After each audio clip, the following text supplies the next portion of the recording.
Thank you very much, Dr. Adam, for that warm, very warm, I must say, introduction. And it's certainly my pleasure to be here to speak to what I consider to be the elite in the medical profession. So, ladies and gentlemen, good morning. As doctors, you all would appreciate the need to be open with your patients about the state of their health. Patients seek out the best doctors and even second opinions when it comes to their treatment. Patients expect the best care from the medical professionals they've entrusted with their lives. When dealing with life and death, we don't take any chances. I have spent my entire career devoted to monetary and financial economics. I've dealt with economic life and death, that is DEBT, of Trinidad and Tobago. It is my honor, therefore, to give you my analysis on some of the critical economic issues facing our country. This is my second opinion on the treatment the Rowley PNM administration has prescribed for the country's economic wounds. Given all that has taken place in the economy in the last 6 months, if you were to put your always cold stethoscope to the chest of the patient, Trinidad and Tobago, what do you think her heart would sound like today? For me, as an economist, when I listen to Trinidad and Tobago's heartbeat, it is weak. Her breathing is shallow. There is lack of oxygen to her brain. She is unconscious. She has fallen into an economic coma. Trinidad and Tobago is in the ICU, suffering from 3 severe wounds inflicted on a vital organ, the energy sector. These 3 wounds are damaging her ability to earn precious foreign exchange. Of course, everyone now thinks about the value of foreign exchange in their lives. We need foreign exchange to operate as a country. It is the lifeblood of our economy. Without it, we cannot buy all the things we need that we do not produce, such as food and medicine. Foreign exchange has become a matter of life and death. 3 years ago, people did not have that appreciation of what pays for our lives in Trinidad and Tobago. Few even remember when our foreign exchange reserves began to hemorrhage in the 1980s, falling to 0 in 1987. Yes, 0. Not a single US dollar at the central bank. This is why the wounds to the energy sector, which impede our ability to earn precious foreign exchange, are severe. The first wound comes from the dramatic decline in oil and gas prices.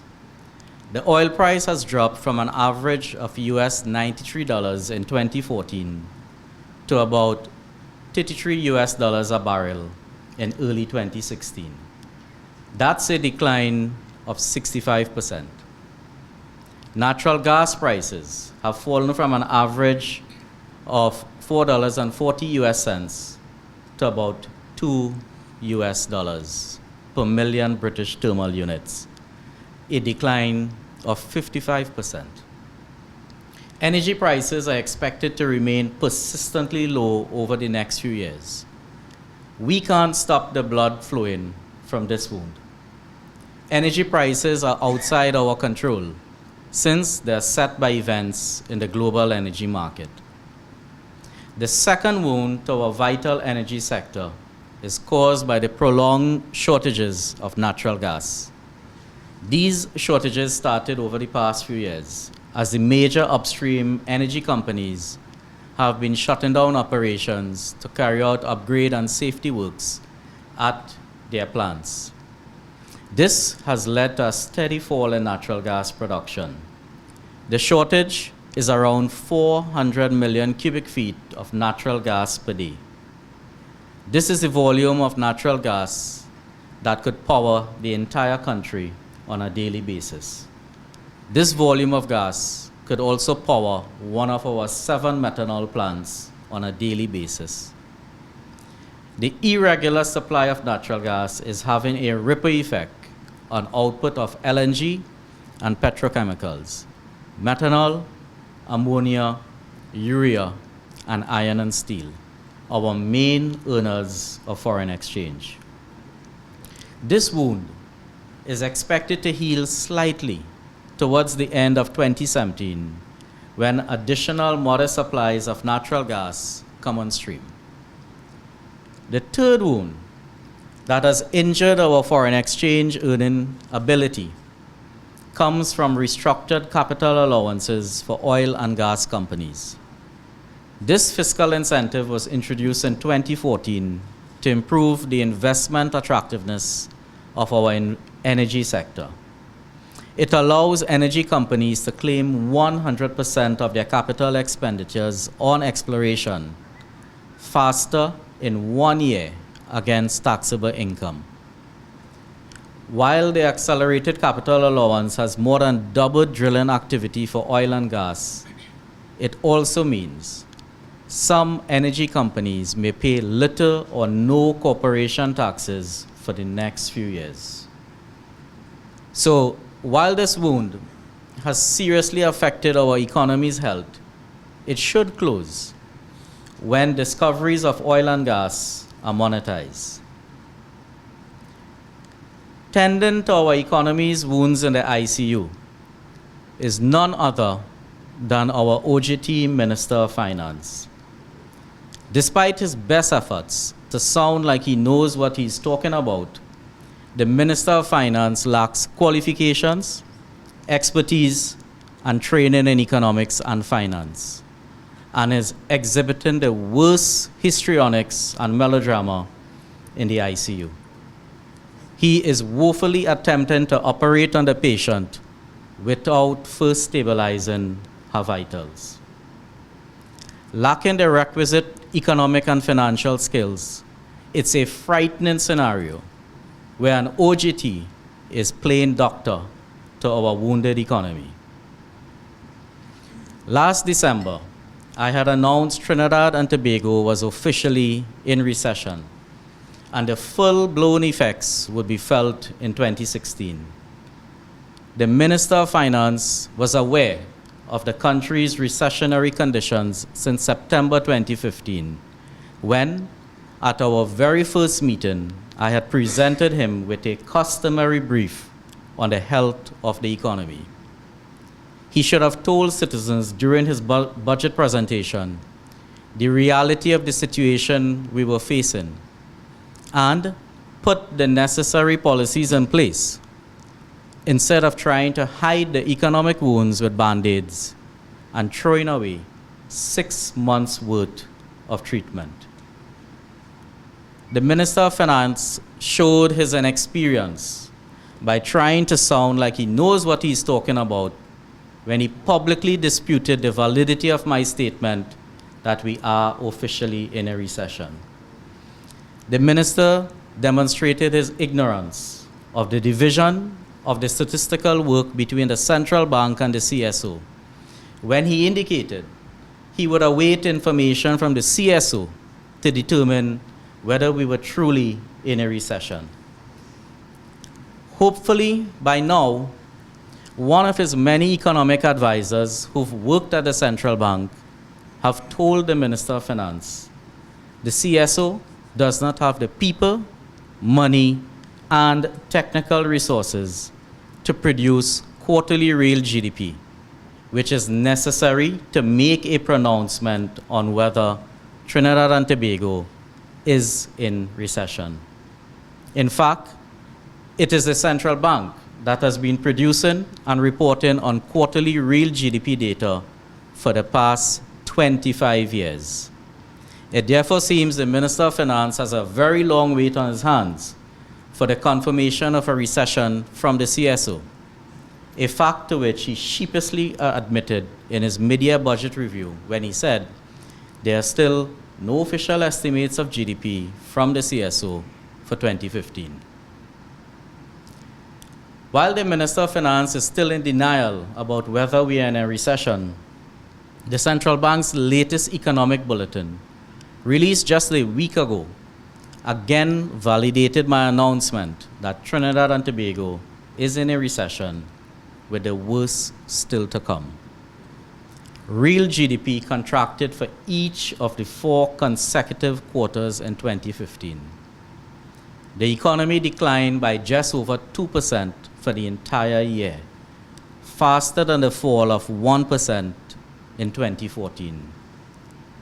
Similar subdued conditions are persistent so far this year. Central Bank expects real GDP to contract at an even faster pace of 2.5% in 2016, the 3rd consecutive year of negative growth. The deepening recession is already reflected in job losses, mainly among energy companies and government agencies. Then, of course, there was a sudden closure of the steel plant, ArcelorMittal, an embarrassing situation with a multinational company that could have been better handled with tact, finesse, and diplomacy. The Minister of Labor estimates as much as 5,000 persons have lost their jobs since September 2015. I would say it's 5,001 if you add me. The unexpected introduction of VAT on previously exempt food items and the pass-through effect of a rapidly depreciating TT dollar has pushed food inflation to nearly 9.5% in February 2016. Just 2 months before, food inflation was at its lowest rate in 5 years. The coming rainy season and its impact on domestic agricultural supply will see food inflation leap into double-digit territory. The Minister of Finance is presiding over a situation where thousands of families are facing a loss of income while having to cope with rising food prices. Just think about this for a second, ladies and gentlemen. Imagine you have no money coming in.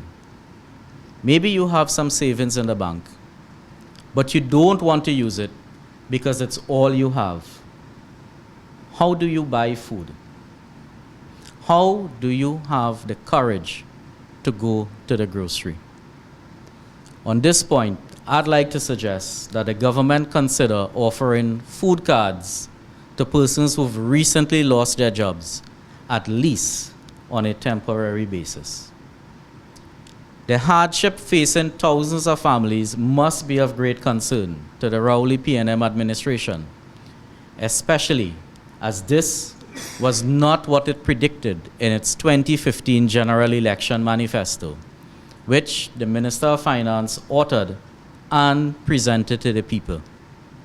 In that document, which now forms official government policy, the ruling PNM government promised it would reduce VAT to 12.5% to provide much needed relief to all consumers and lower the cost of living while aggressively improving tax collections.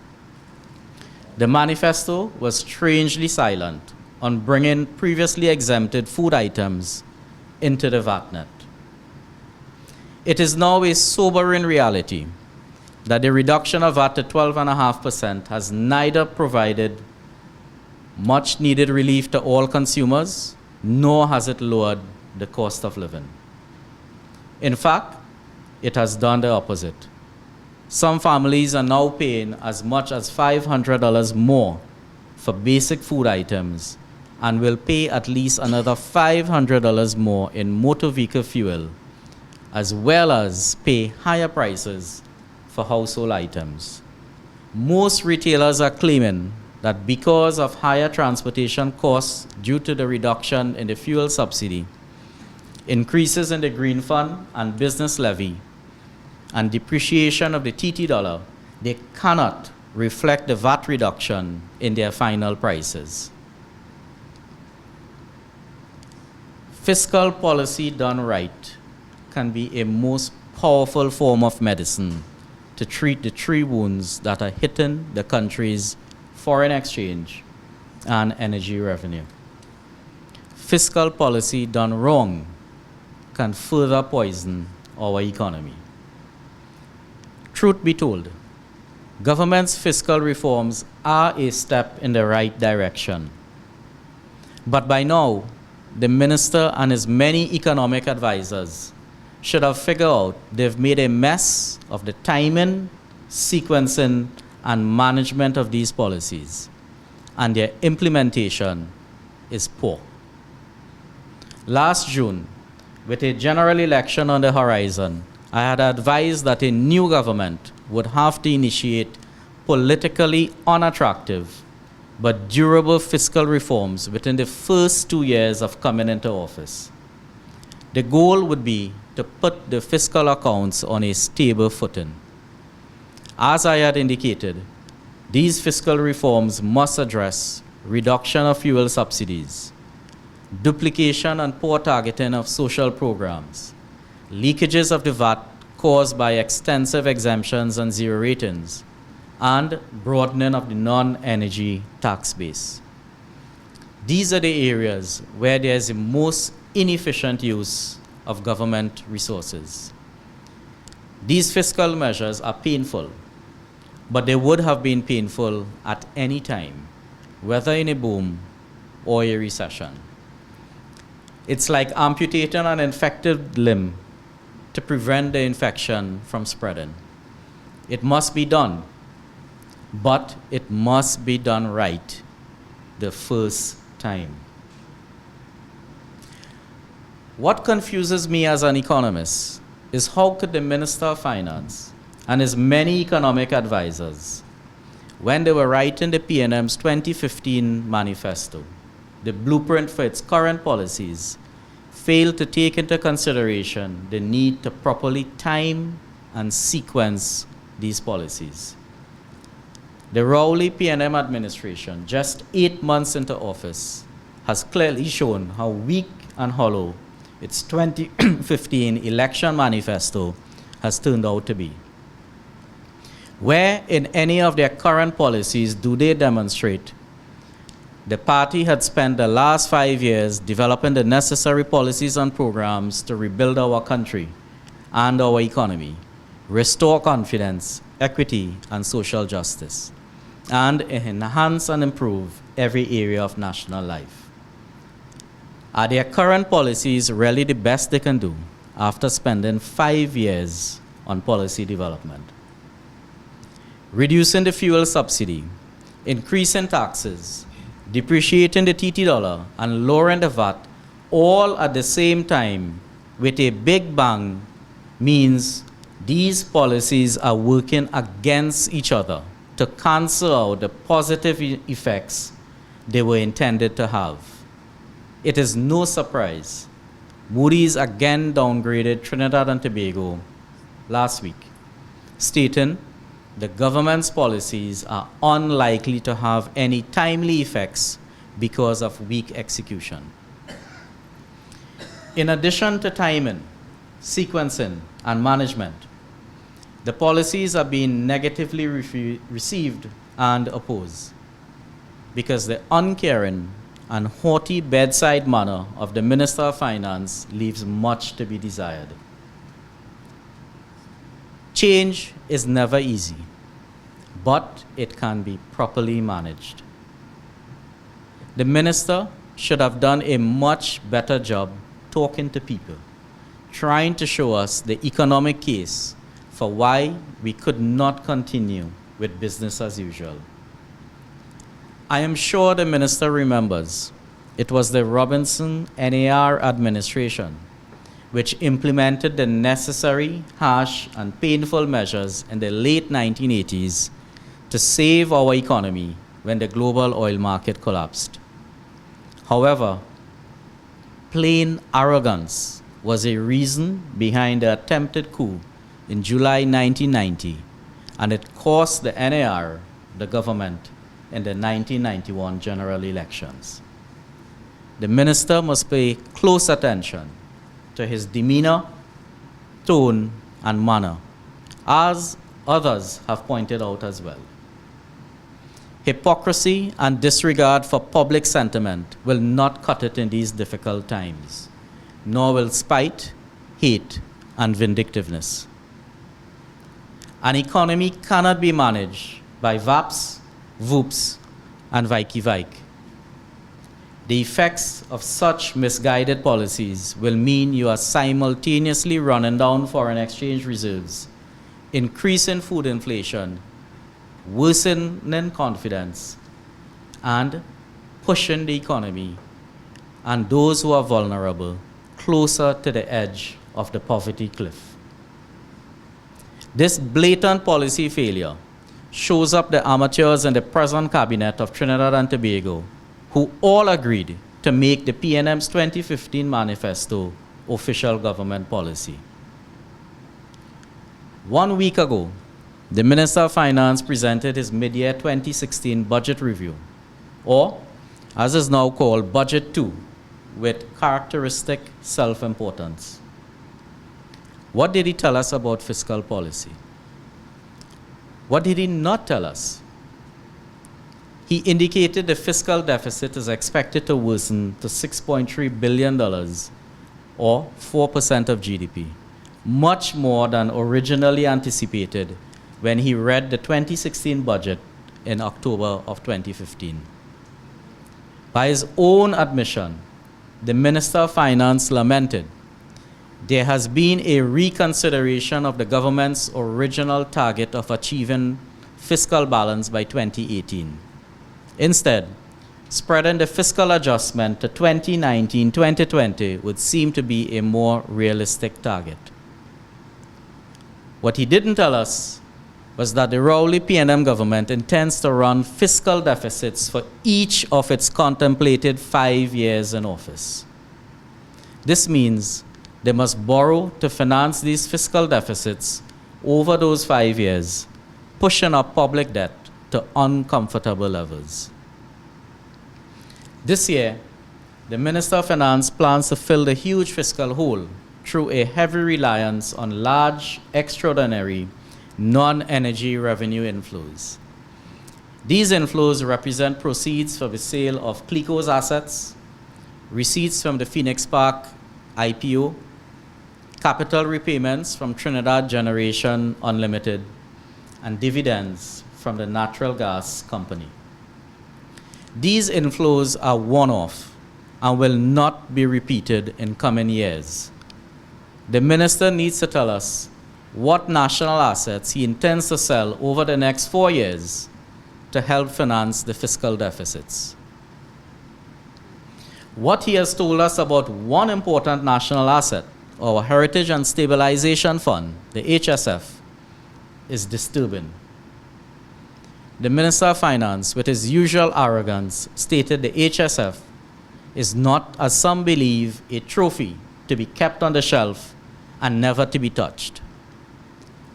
One of the minister's many economic advisors should have told him, since he's new at this whole managing an economy job, the HSF does have a stabilization objective to cushion the impact on the budget of unexpected drops in energy prices. However, the HSF also has a more important heritage objective to accumulate savings over time for future generations. We must only touch the HSF to give it to our children and our children's children. The Minister of Finance indicated he will dip into the HSF using close to $1.5 billion to help plug the fiscal gap this and next year. In other words, the Rowley PNM administration will be the first government to access the HSF since it was created as the Interim Revenue and Stabilization Fund some 16 years ago by the Pandey UNC administration. At that time, oil prices were much lower than they were now at US $9 a barrel. But the Pandey UNC government still had the fiscal discipline to save some of our energy wealth. Both the successive Manning PNM administration and the People's Partnership Government were prudent enough to never touch the HSF, even though the conditions existed legally in 2009 and in 2014 to do so. It took 6 years for the HSF to build up a balance of $1.5 billion US. The Rowley PNM government plans to consume this amount from the HSF in just 2 years. Think about that for a moment. This government wants to use almost 30% of our national savings in just 2 years. While the conditions now exist legally to access the HSF, borrowing from the HSF must be a last resort, not a first resort measure. Borrowing from the HSF must take place after significant expenditure cuts have been made and all financing options have been exhausted. This has not happened. Even with a revised projected expenditure of $59 billion, the Rowley PNM government is still running the third largest budget ever, and they have not even tapped, much less exhausted, their financing options. The best the Minister of Finance and the Prime Minister have done as far as offering financing options for the country is to invoke the IMF boogeyman. They are using the IMF as a justification for their favorite fallback policy of taxing everything that moves. They claim if these harsh measures are not taken now, we will end up pounding at the door of the IMF with all of the attendant adverse conditionalities that come with that scenario. Both the Prime Minister and the Minister of Finance are being downright deceptive. A country turns to the IMF for balance of payment support. That is, when it does not have enough foreign exchange to pay its bills, or when it has no other source of external financing to pay its bills. This is not the case for Trinidad and Tobago. Our foreign exchange reserves were at their highest ever under my tenure as governor. And while they are now depleting, we still have around $9.3 billion US in official reserves, or enough to pay about 1 year's worth of imports. During my tenure, balances of about $5.5 billion were built up in the HSF. We have access to borrowing from the World Bank.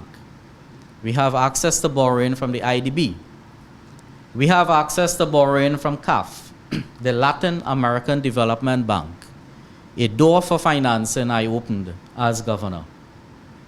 We still have access to the international capital markets, even though such borrowing has become more expensive with our recent downgrade.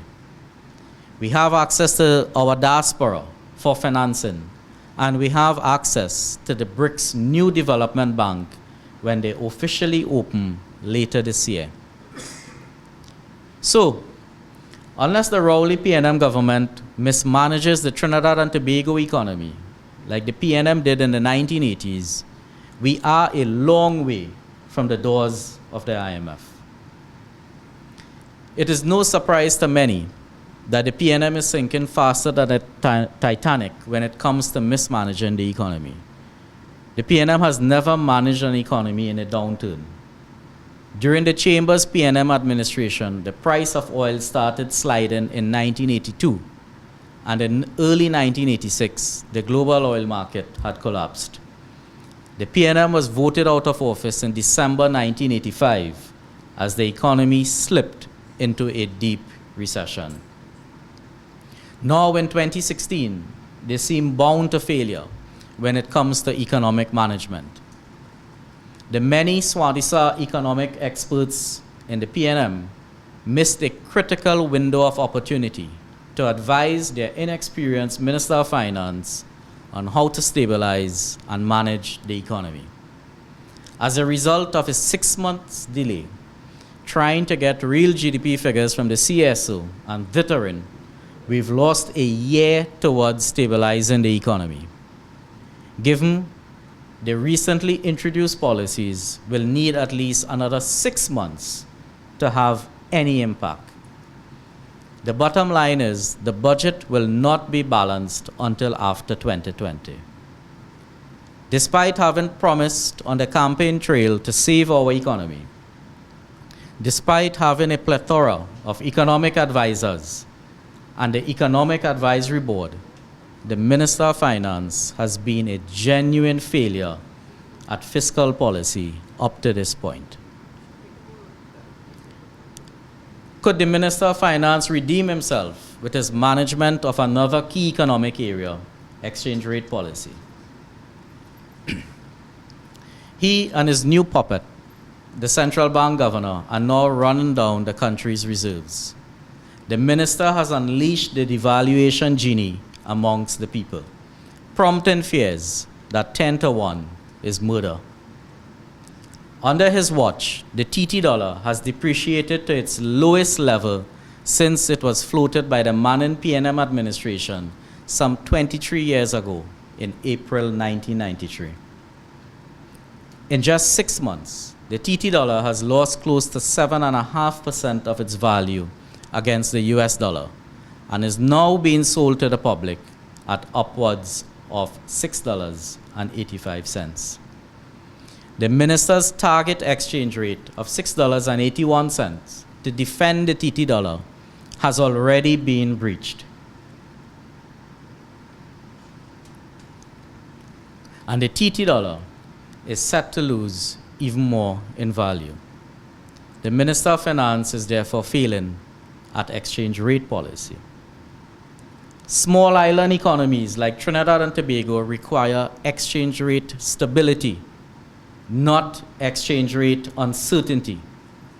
Some academics argue a depreciated TT dollar will force consumers to switch their spending to locally produced goods. This is textbook economics and cannot be applied to Trinidad and Tobago. Most of what we import cannot be produced locally. We do not manufacture laptops or mobile phones. We do not manufacture motor vehicles or spare parts. We do not manufacture most of what we need foreign exchange to purchase. Even if we did, many of the inputs to make these goods would still have to be imported.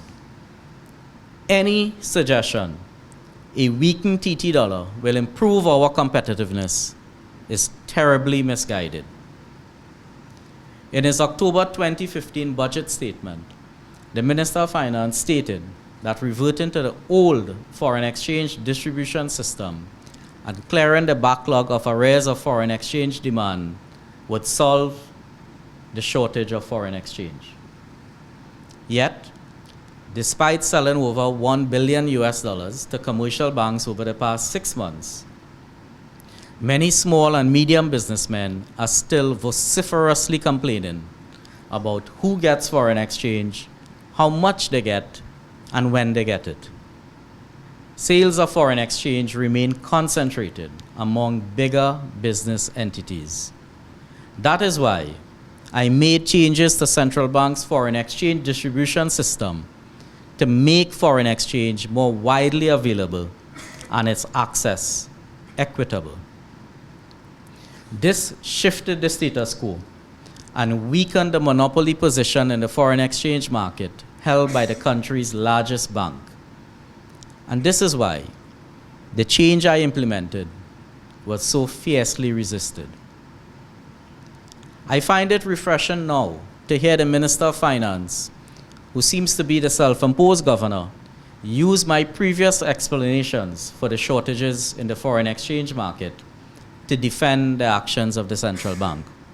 He now admits falling energy exports have slowed conversions of US dollars by the major energy companies, the main sources of inflows to the domestic foreign exchange market. However, he admits domestic appetite for foreign exchange remains high.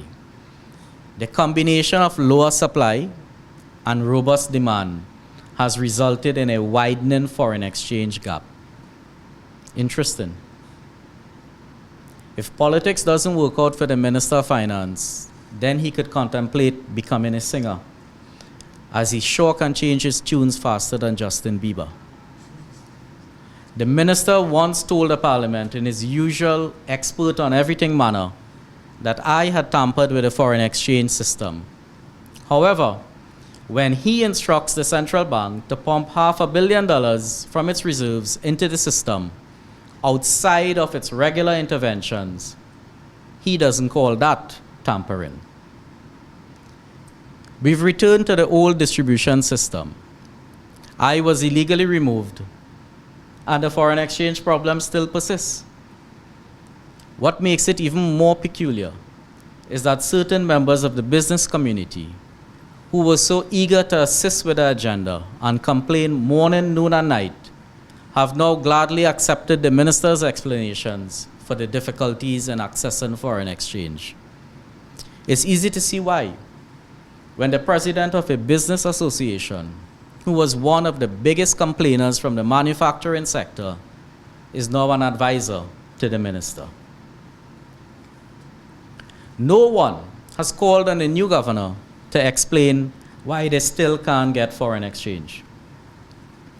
Perhaps they've accepted they don't need to hear anything from the new governor, since it's a given his minister, will do all the talking for him. Our foreign exchange psychology is set. We are conditioned since the days of the infamous exchange controls of EC0 and EC1 to think we will not get all the foreign exchange we want. We are also conditioned by past devaluations.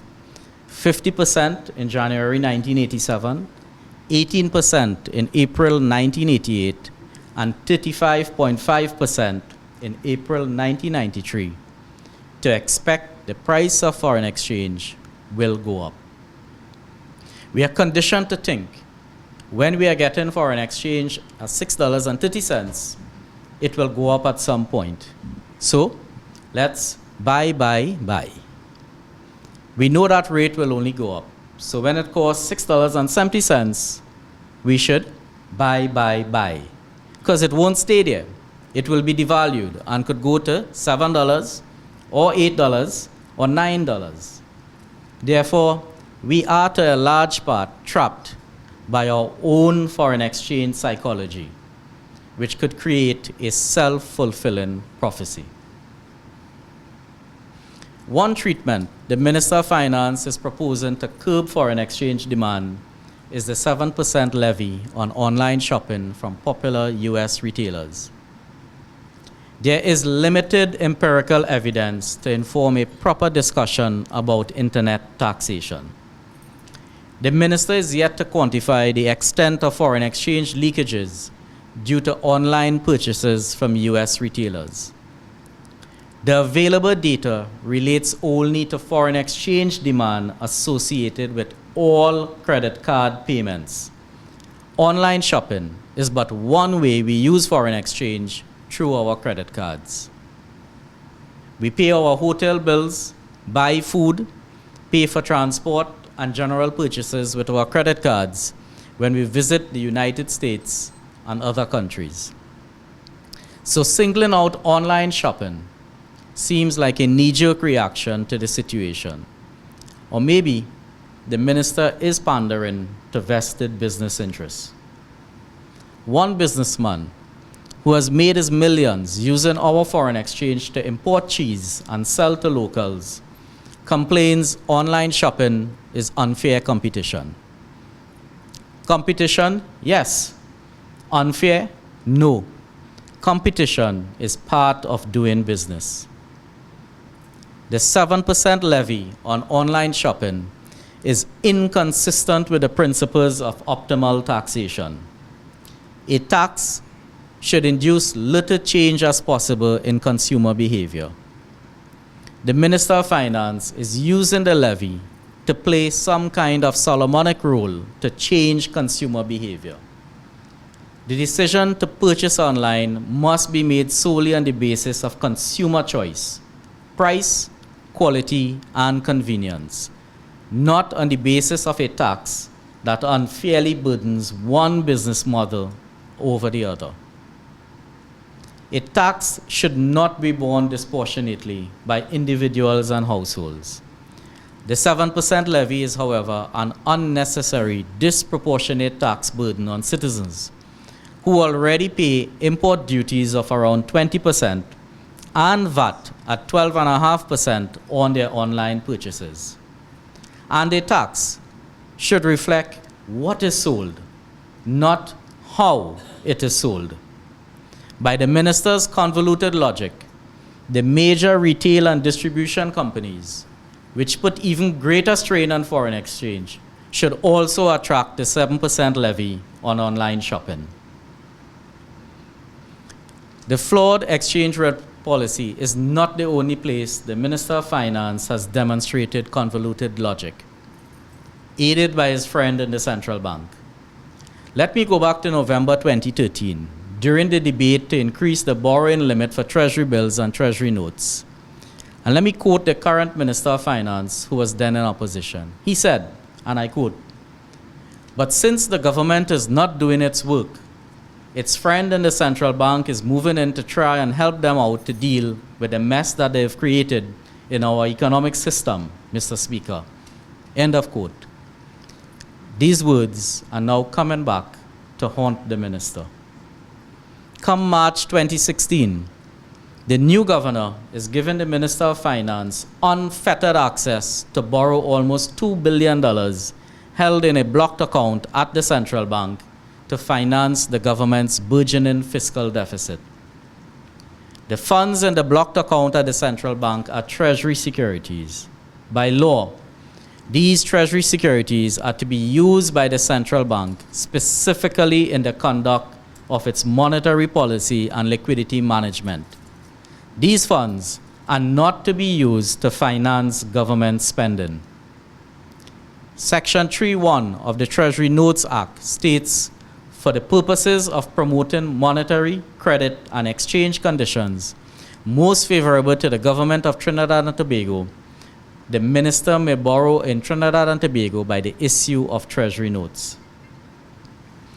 Promoting monetary, credit, and exchange conditions is the express purpose of the central bank by law and no other entity. Section 3.1 of the Treasury Bonds Act states, the minister, on behalf of the government and on the written advice of the central bank, may raise money by the issue of bonds for the purpose of managing liquidity in Trinidad and Tobago. Managing liquidity is one way in which the central bank carries out its monetary policy. The minister and his so-called independent political appointee, his friend in the central bank, the new governor, have entered into an unholy alliance, as the governor has allowed the minister to access money in the blocked account. Given the minister has 3 advisors who came from the most senior positions in the central bank, you would think one of them would tell him, raiding the central bank's blocked account is contrary to what is contained in the Treasury Notes Act, Section 3.1, and the Treasury Bonds Act, Section 3.1.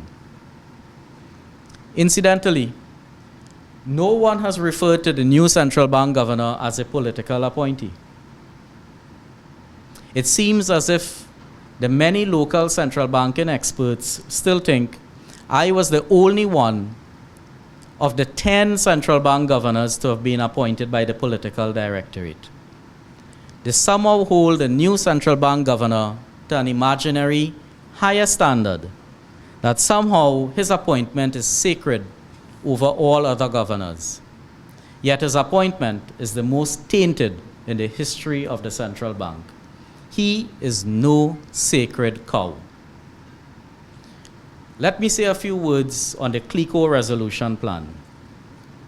The Minister of Finance, in his mid-year review, portrayed himself as a white knight, coming to rescue the CLICO resolution plan from, and I quote, limbo, no apparent purpose or direction, consumed by internal power plays inertia, dithering, apathy, and stagnation. End of quote. For a moment, I thought he was describing the state of the Trinidad and Tobago economy after almost 8 months under his rudderless stewardship. I remind the minister that it was under the watch of one of his current advisors, who was then the governor of the central bank, that CLICO collapsed. And he had not put a plan in place in the 2 years he remained in office to recover taxpayers' monies that had bailed out the failed insurance giant. After his narcissistic grandstanding, the Minister of Finance went on to indicate the steps to be taken in moving forward with the CLICO resolution plan, outlining the very same steps contained in the blueprint I had announced to the national community in March 2015.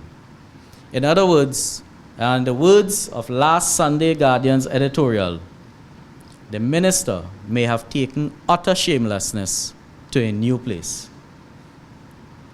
What the Minister of Finance should explain to the country is why it has taken him more than 6 months to agree to transfer to government CLICO shareholding in Angostura, Home Construction, and CL World Brands, effectively delaying significant progress on the plan. He should also explain to the national community why he believes a consensus approach will resolve the long-standing argument between CLICO and CLICO Investment Bank as to which institution owns the Republic Bank shares. Ownership of assets is a legal matter for the courts to decide. It is not a matter for the Minister of Finance to decide. The Minister of Finance must desist from interfering in the affairs of CLICO, which is under the legal control of the central bank, and he must stop dictating the affairs of CLICO Investment Bank, which is in compulsory liquidation, supervised by the courts. I started off saying Trinidad and Tobago's heartbeat is weak, her breathing shallow, and she has basically fallen into an economic coma.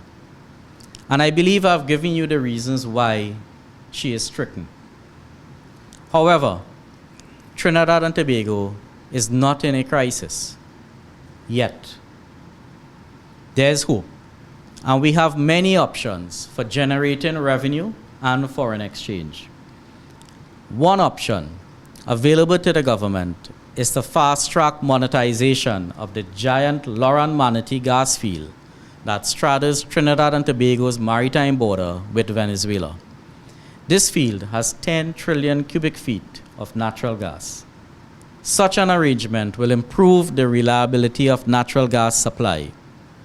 A joint exploration of the field and processing of both the Venezuelan and TT shares of natural gas at Atlantic LNG and other petrochemical plants will allow our energy companies to operate at higher production capacity. Another option is diversification.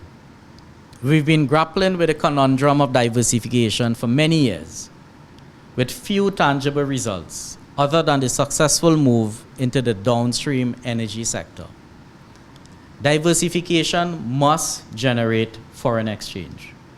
We must have something to sell that the world wants to buy. Diversification must also focus on saving foreign exchange. Agriculture is a natural starting point for diversification. Cocoa, tilapia, and pineapple can all help earn valuable foreign exchange. We have land for cultivation lying idle. Many emerging markets have made agriculture a success story, using it to generate revenue and jobs.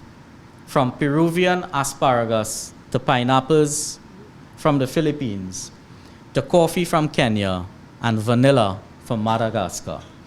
These countries have seen the value of using their land for agriculture, while we have done the reverse. We import all of our sugar now, using our foreign exchange. It is regrettable the People's Partnership Administration, with its base in the cane farming communities, did not see it fit to reintroduce sugar on a commercially viable basis following the tragic closure of Caroni, which decimated these very communities. Sugar is the most important input for our food processing industries. Production of sugar for local consumption would save millions in foreign exchange. I was so impressed on last Thursday night to see a young girl on TV6's Citizen Junior say, we need to reintroduce the sugarcane industry to earn revenue. In closing, sacrifice is necessary to take us through these challenging times. The Rowley PNM government must convince us the burden of sacrifice will be shared fairly among our people, especially the many who have some painful belt tightening. History is against the PNM government. They've never steered the national economy in difficult times. Compassionate communication is therefore imperative. An adjustment with a human face must be done, or the government risks destabilizing the country. Like the patient who entrusts you with his life, we've entrusted the Rowley PNM government with the care of our country. After they assured us they knew what to do to heal the economic wounds. With great power comes great responsibility. We expect the Rowley PNM government to take responsibility. We expect them to demonstrate competence, intellect, and compassion to govern. Trinidad and Tobago's heart deserves no less. I thank you.